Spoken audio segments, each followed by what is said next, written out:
শুরুতে আমরা দেখি মহাবিশ্ব সৃষ্টি নিয়ে কোরআন কি বলেছে, আর বিজ্ঞান এই আধুনিক শুরুতে আমরা দেখি মহাবিশ্ব সৃষ্টি নিয়ে কোরআন কি বলেছে, আর বিজ্ঞান এই আধুনিক সময়ে এসে আমাদেরকে কি জানালো।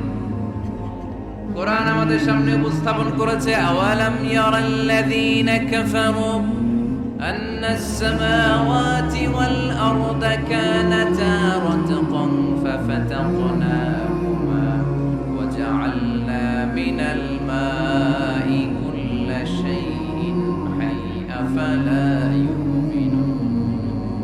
সুবহানাল্লাহ।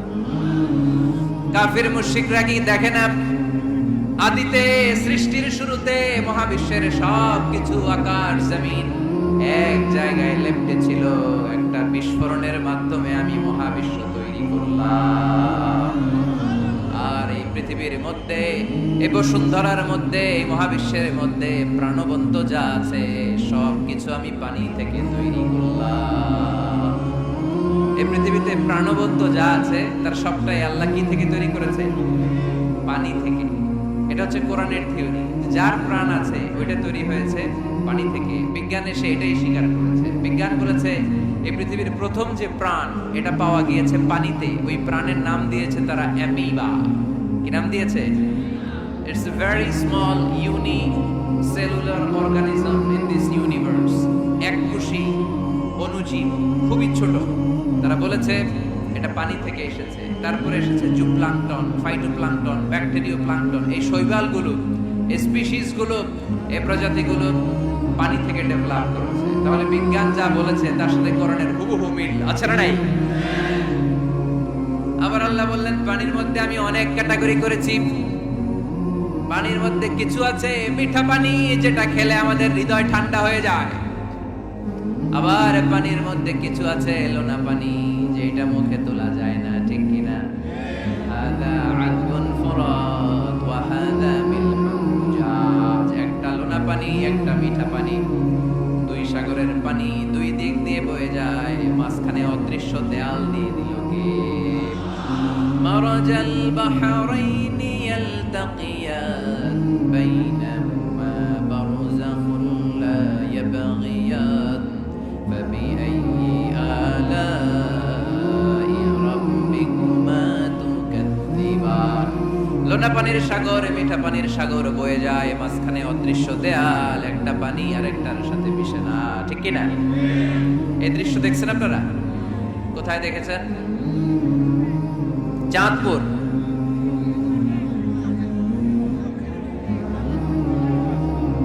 অনেক জায়গায় আছে, বাংলাদেশে আছে কয়েকটা, শীতলক্ষাতে আছে, আর শীতলক্ষায়, চাঁদপুরে। এরপরে আমি দেখে এসেছি নীল নদ আর লোহিত সাগরের পানি মিশে না। অবাক লাগে না? সুবহানাল্লাহ কইবেন না? একটা লবণাক্ত আর একটা মিঠা, দুইটাই তো পানি, মাঝখানে ব্যারিকেড দিল কে? আল্লাহু আকবার। কেন মিশে না? একটা পানির ডেনসিটি হাই আর একটা লো, একটা টেম্পারেচার হাই আর একটা লো বলে, যদিও পানি একটার সাথে আর একটা মিশে না। এই কারিগরটা কে? তার মানে বিজ্ঞান যা বললো কোরআন হুবহু তাই বলেছে। একটা লোনা পানি আরেকটা মিঠা পানি, একটার সাথে আরেকটা মিশে না। আবার আমাদের এলাকাগুলোর ভেতরে, জেলাগুলোর ভেতরে, থানাগুলোর ভেতরে আল্লাহ লোনা পানির নদী দেয় নাই, ওইখানে দিয়েছে মিঠা পানির নদী। কারণ আমাদের এলাকার ভেতরে, গ্রামের ভেতরে লোনা পানির যদি নদী হতো, আমাদের গাছপালা একটাও টিকতো না, ঠিক কিনা? সুন্দর ফুল, সুন্দর ফল, মিঠা নদীর পানি, আল্লাহ তোমার মেহেরবানি। তুমি কতই দিলে রতন, ভাই বেরাদর পুত্র স্বজন, ক্ষুধা পেলে অন্য যোগাও, মানি চাই না মানি, আল্লাহ তোমার মেহেরবানি। সুন্দর ফুল, মিঠা নদীর পানি, আল্লাহ তোমার মেহেরবানি। আল্লাহু আকবার। খালাকা ফাসাওয়া কদ্দারা ফাহাদা। যেখানে যতটুকু পানির দরকার ততটুকু দিলেন। পেঁয়াজের ভেতরেও পানি দিলেন, রসুনের ভেতরেও পানি দিলেন, ক্ষীরার ভেতরেও পানি দিলেন, তরমুজের ভেতরেও পানি দিলেন, আবার ডাবের ভেতরেও পানি আছে না নাই? আন্না সাবাবনাল মাআ সাব্বা, যতটুকু ঢালা দরকার ততটুকু দিছে। আল্লাহু আকবার। পেঁয়াজের ভেতরে যতটুকু সিক্ততা, তরমুজের ভেতরে ততটুকু না। তরমুজের ভেতরে যতটুকু পানি, আপেলের ভেতরে ততটুকু না। আবার আমড়ার ভেতরে যতটুকু পানি, আমের ভেতরে ততটুকু না। সুবহানাল্লাহ। আন্না সাবাবনাল মাআ সাব্বা, এই পানিটা H2O, হাইড্রোজেনের দুইটা মলিকিউল আর অক্সিজেনের একটা মলিকিউল। কি আজীব কথা, দুইটাই গ্যাস, দুইটাই কি, কিন্তু দুই গ্যাস একসাথে মিলাইলে পানি হয়ে যায়। আল্লাহু আকবার। এজন্য আল্লাহ বললেন ওয়াজআলনা মিনাল মাই কুল্লা শাইইন হাই, পানি থেকে আমি প্রাণবন্ত সব কিছু বানালাম। এই পানির অপর নাম জীবন। আবার যদি পানি বেশি হয়ে যায় তখন মরণের সম্ভাবনা আছে না? বন্যা এই দেশে হয় কি হয় না? কিছুদিন আগে উত্তরবঙ্গে বন্যা ছিল কি ছিল না? নূহ আলাইহিস সালামের উম্মাকে অবিশ্বাসের কারণে, গাদ্দারির কারণে আল্লাহ এই প্লাবন দিয়ে, পানি দিয়ে শেষ করে দিয়েছেন। এজন্য পানি দেখলেই এটা যে বাঁচার কারণ, বাঁচার মাধ্যম এমনটা নয়। এই পানি দিয়ে আল্লাহ আমাদেরকে শায়েস্তাও করতে পারেন, পানিশমেন্টও করতে পারেন, শাস্তিও দিতে পারেন, আযাব আর গজব দিয়ে তলিয়েও দিতে পারেন। ঠিক কি না? ওয়াজআলনা মিনাল মাই কুল্লা শাইইন হাই, পানি থেকে প্রাণবন্ত সব কিছু তৈরি করলো কে? আবার আল্লাহ বললেন কাফেররা কি দেখে না আকাশ জমিন সব একসাথে ছিল, মহাবিস্ফোরণের মধ্য দিয়ে আমি মহাবিশ্ব তৈরি করেছি। এই বিস্ফোরণটার নাম কি বলতো? Big bang. মাশাআল্লাহ, কেমন শ্রোতা দেখছেন? সায়েন্সের সবকিছু নিয়ে বসছে আজকে। Big bang. স্টিফেন হকিং একটা বই লিখেছে, a brief history of time. সেখানে সে যে তথ্য দিয়েছে কোরআনের সাথে very similar to the concept of Stephen Hawking. Stephen হকিংও এই কথা বলেছে।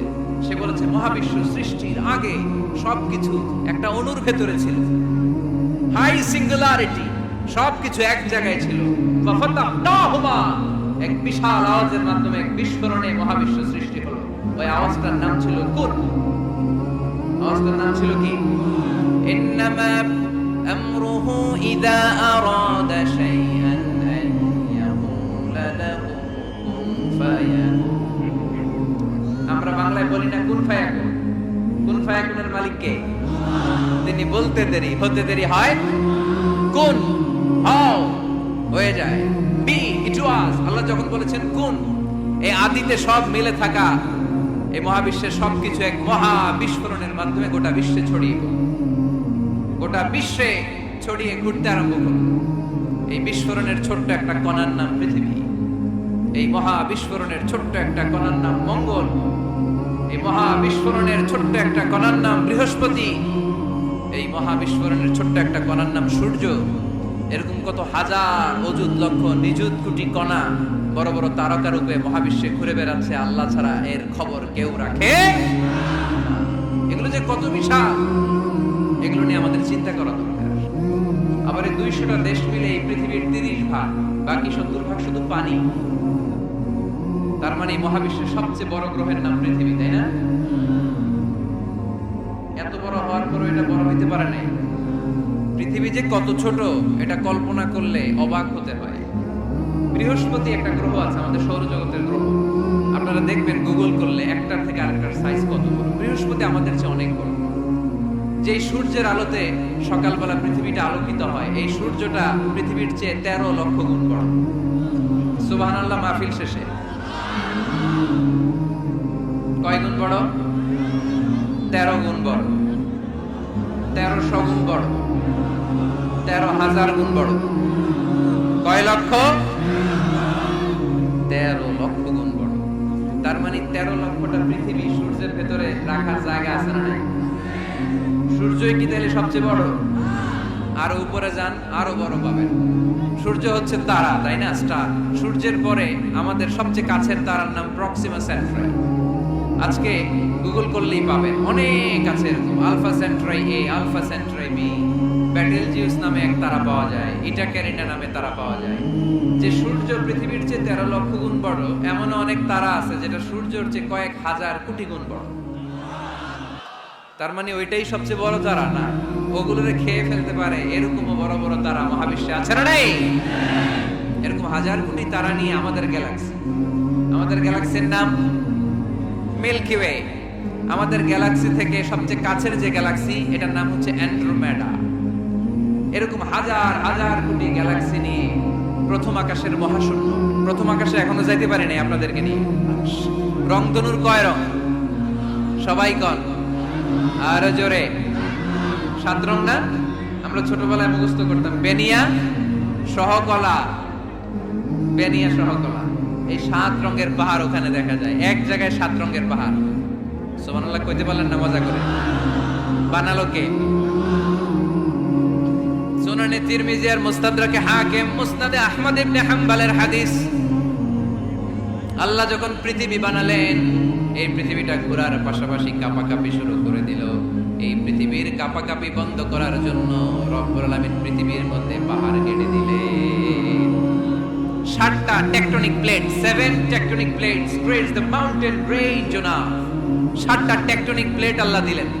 পৃথিবী সৃষ্টি করার পরে পৃথিবী কাঁপে, আল্লাহ পাথর দিয়ে পেরেক মারলেন, পৃথিবী আর কাঁপে না। সুবহানাল্লাহ। ফেরেশতারা দেখে তো অবাক। ফেরেশতারা বলে, আল্লাহ পাহাড়ের এত শক্তি, পাহাড় গেড়ে দিলেন পৃথিবীতে আর পৃথিবী কাঁপে না। হাল মিন খালকিকা আশাদ্দু মিনাল জিবাল। আল্লাহ আপনার সৃষ্টির মধ্যে পাহাড়ের চেয়ে শক্তিশালী কি কিছু আছে? আল্লাহ বললেন, নাম আছে। আল হাদিদ, লোহা। লোহা পাহাড়ের চেয়ে শক্তিশালী, কারণ লোহা পাহাড়ে মারলে পাহাড় ভেঙে যায়, ঠিক কিনা? ফেরেশতারা আরো অবাক, লোহা এত শক্তিশালী। হাল মিন খালকিকা আশাদ্দু মিনাল হাদিদ। আল্লাহ তাহলে লোহার চেয়ে শক্তিশালী মনে হয় কিছু নাই, আছে? আল্লাহ বললেন, নাম আছে। আন্নার, আগুন, কারণ আগুনের মধ্যে লোহা ফেলে দিলে লোহা গলে যায়, ঠিক কিনা? ফেরেশতারা তো আরো অবাক। ফেরেশতারা বললেন, তাই নাকি? আগুন এত শক্তিশালী, তো হাল মিন খালকিকা আশাদ্দু মিনান নার। আল্লাহ আপনার সৃষ্টিতে আগুনের চেয়ে শক্তিশালী কিছু আছে? আল্লাহ বলে, আছে। আলমা, পানি, কারণ আগুনের মধ্যে পানি ঢাললে আগুন পাওয়া যায়। ফেরেশতারা তো এবার আরো অবাক, পানি এত শক্তিশালী, ওই পানি গট গট গট গট করে আমরা খাই, এত শক্তিশালী আল্লাহ। হাল মিন খালকিকা আশাদ্দু মিনাল মা। আপনার সৃষ্টিকুলের মধ্যে পানির চাইতে শক্তিশালী কি কিছু আছে? আল্লাহ বলে, আছে। সেটা আবার কি? আল্লাহ বলে, আর রিহ, বাতাস। বাতাস যখন সাগরের পানির মধ্যে উচ্ছ্বাস মারে, তখন এটা জলোচ্ছ্বাস হয়ে যায়, ঠিক কিনা? বাতাসের ধাক্কায় পানি জলোচ্ছ্বাস হয়ে এক জায়গা থেকে আরেক জায়গায় যায়। আল্লাহ বললেন, পানির চাইতেও শক্তিশালী সৃষ্টি আমার আছে, ওইটার নাম বাতাস। ফেরেশতারা অবাক হয়ে আবার জিজ্ঞেস করে, আল্লাহ আপনার সৃষ্টিকুলের মধ্যে বাতাসের চাইতেও শক্তিশালী কিছু আছে কিনা বলেন। আল্লাহ বললেন, আছে। বাতাসের চাইতেও শক্তিশালী হলো আমার আশরাফুল মাখলুকাত মানুষ। মানুষ শক্তিশালী, ওই মানুষ যে মানুষ গোপনে দান করে। গোপনে আল্লাকা সিররুন ইনদাল্লাহ বাইনাকা আনতা ওয়া বাইনাল্লাহ। আল্লাকা সাদাকাতুন তাখফা লা ইয়ালামুহা ইল্লাল্লাহ। আল্লাকা সিররুন ইনদাল্লাহ বাইনাকা আনতা ওয়া বাইনাল্লাহ। আল্লাকা সাদাকাতুন তাখফা লা ইয়ালামুহা ইল্লাল্লাহ। পড়তে হবে আল্লাহু আকবার। গোপন দান যিনি করে তিনি সবচাইতে শক্তিশালী, ঠিক কিনা? এজন্য মাতোয়াইলের ভাইরা গোপন দান করতে রাজি আছেন নাকি? অমুক ভাই বিশিষ্ট সমাজ সেবক 2 লক্ষ টাকা, বলেন মারহাবা। এভাবে দান করবেন। মারহাবা করলেও আসি, না কইলেও আসি, ঠিক কিনা? মারহাবা যদি বলে দেন, সমস্যা নাই। মারহাবা না বললেও দিবেন। তাহলে খুশি কে? বেশি খুশি হয় যখন লুকায় লুকায় দেয়, নাম না জানায় দেয়।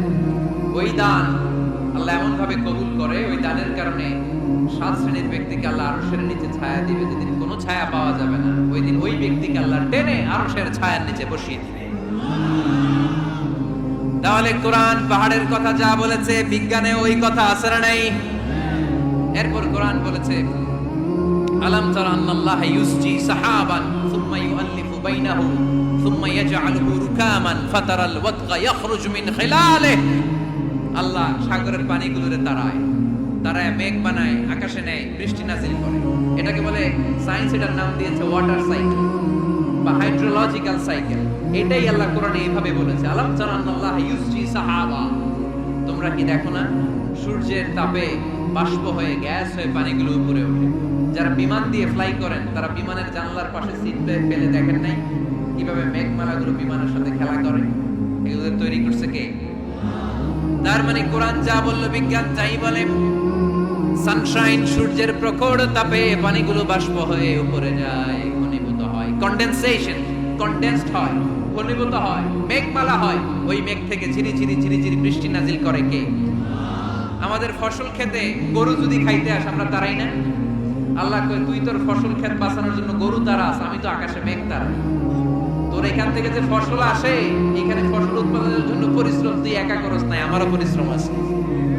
তুই দুনিয়ার জমিনে ছাগল তাড়িয়ে দিস, মেঘ তাড়িয়ে দিস, আমি আল্লাহর আদেশে আদেশে আকাশের মেঘগুলো আমি তাড়িয়ে তোর ক্ষেতের উপরে, ফসল ক্ষেতের উপরে নিয়ে বৃষ্টি নাজিল করে আমি সবুজ শ্যামল ফসল ক্ষেত দিয়েছি। তার মানে সায়েন্স যা বলেছে আর বিজ্ঞান যা বলেছে মিল আছে না নাই? আকাশে মেঘমালা দেখলে বিষ্ণু ইসলাম ভয় পেয়ে যেতেন, দোয়া পড়তেন, আল্লাহুম্মা সাইয়্যিবান নাফিআ, আল্লাহ উপকারী বৃষ্টি দেন। বৃষ্টি দেখলে, মেঘ দেখলে আল্লাহ রাসূল পেরেশান, একবার ঘরের ভিতরে আরেকবার বাইরে, একবার ভিতরে আরেকবার বাইরে। আম্মা জান বলতেন, ইয়া রাসূলুল্লাহ, আকাশে মেঘ দেখলে আপনি পেরেশান হন কেন? আল্লাহ রাসূল কেঁদে কেঁদে বলতেন, আয়েশা আমি জানি না এই বৃষ্টি আর তুফান থেকে মদিনায় সজীব শ্যামল ঘাস লতা পাতা জন্মাবে, নাকি এর মধ্যে থেকে বজ্রপাত এসে আমাদের পাপের কারণে আল্লাহ মদিনাটারে জ্বালিয়ে দিবে, আমি জানি না। আমরাও যে আকাশে মেঘমালা দেখি, আমরা কি জানি এটা কি রহমতের মেঘ না আযাবের মেঘ? জানি আমরা। বিজ্ঞানে আর কোরআনে কোনো অমিল নেই, দ্বিমত নেই, সবই একরকম। কিছু কিছু ক্ষেত্রে যদি বিজ্ঞান অমিল পায়, দেন বিজ্ঞান should wait, science should wait unless they get their latest discoveries and invention, তাদের নতুন নতুন আবিষ্কারের জন্য অপেক্ষা করতে হবে।